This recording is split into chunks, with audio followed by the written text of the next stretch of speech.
introduce one topic for us to talk about, Mike, and that is this whole balancing act between having a big vision that investors and also employees would want to latch onto and say, yeah, I want to be part of that, versus, well, there's only so much you can do in early stages to deliver.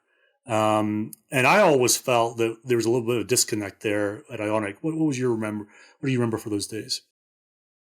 Yeah, I think if you kind of step back, the reason that Ionic was so compelling for so many individuals, and you nailed it, the employees that joined, the investors that put money into it, I think the partners that design partners that went on the journey with us, those early adopters, because it was actually solving kind of the holy grail of information security or cyber issues, and that is, if you could make data aware and you could actually, regardless of where the data went, you could actually turn on or off policy around data. You start thinking about all the ramifications of that. You think about things like GDPR and sensitivity of data and being able to, individuals being able to actually determine, how organizations could use their data. You start thinking about intellectual property and hackers and ransomware and threats and your ability to basically say if it's, you could change policy regardless of where that data was because it had to phone home. So to your point, Ionic had this incredible vision, and it was really going to be this almost like DNS for key management, which is this traffic cop for data policy. And so everyone that's been in kind of cybersecurity, or I kind of grew up in the on the encryption side of PGP, realized how powerful and compelling that would be. We also knew it was a pretty daunting task. Because you had data that were you had unstructured and you had structured data. And so, it was, hey, do we go tackle all of this at one time? Do we try to tackle subsets of this at one time? And anytime you're in a startup, you're basically trying to figure out what are the critical things you need to accomplish to affect the outcome that you ultimately want. And the outcome we wanted was we needed three big cloud ecosystems, Google, Amazon, and Microsoft Azure, to basically have some of their largest customers say, we want a different key management system to affect the data in your ecosystems. Um, that could have been tens of thousands of customers, or it could have been 10, 20, 30 of the largest customers with the largest spend in those ecosystems. And so we had to make some go-to-market decisions, which is what's going to actually affect downstream our ability to go actually execute the long-term vision of Ionic. And then you have to step back and say, well, how do you start to kind of go execute against that?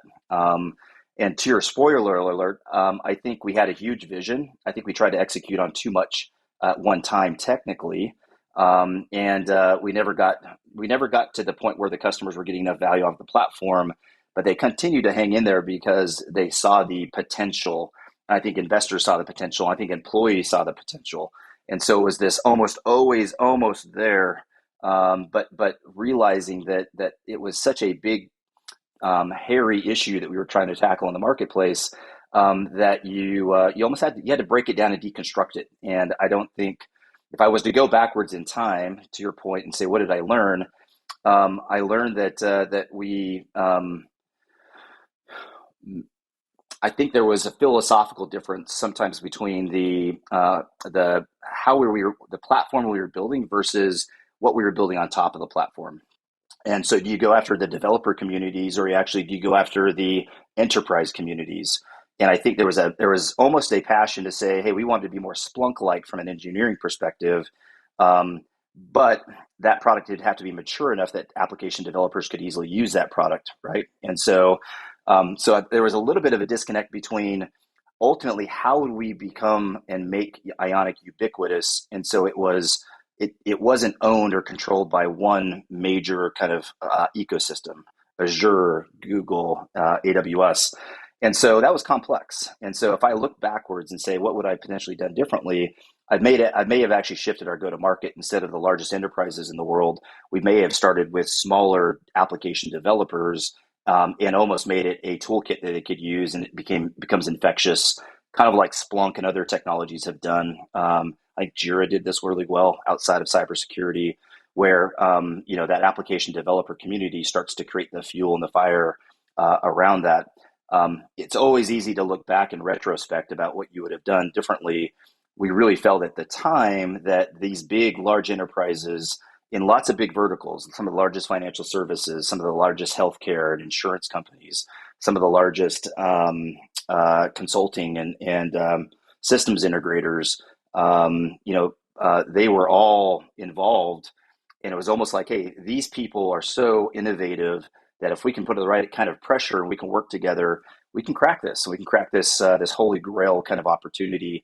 That turned out to mean that we needed to get benefit to those organizations, which means they needed to get technology that actually could unlock small kind of wins for them. And that's ultimately where we disconnected, is we could never get the technology to the point where when they deployed it, they could get enough value to then take us to the next level with them. Because again, very complex. It was desktops, it was browsers, it was unstructured, it was structured data. It was, and you think about the number of environments that you have to engineer for when you're trying to intersect with all of those, really, really complex. And so, very, very exciting. I mean, I can honestly step back, Andrew, and say I'm super proud of what we accomplished at Ionic.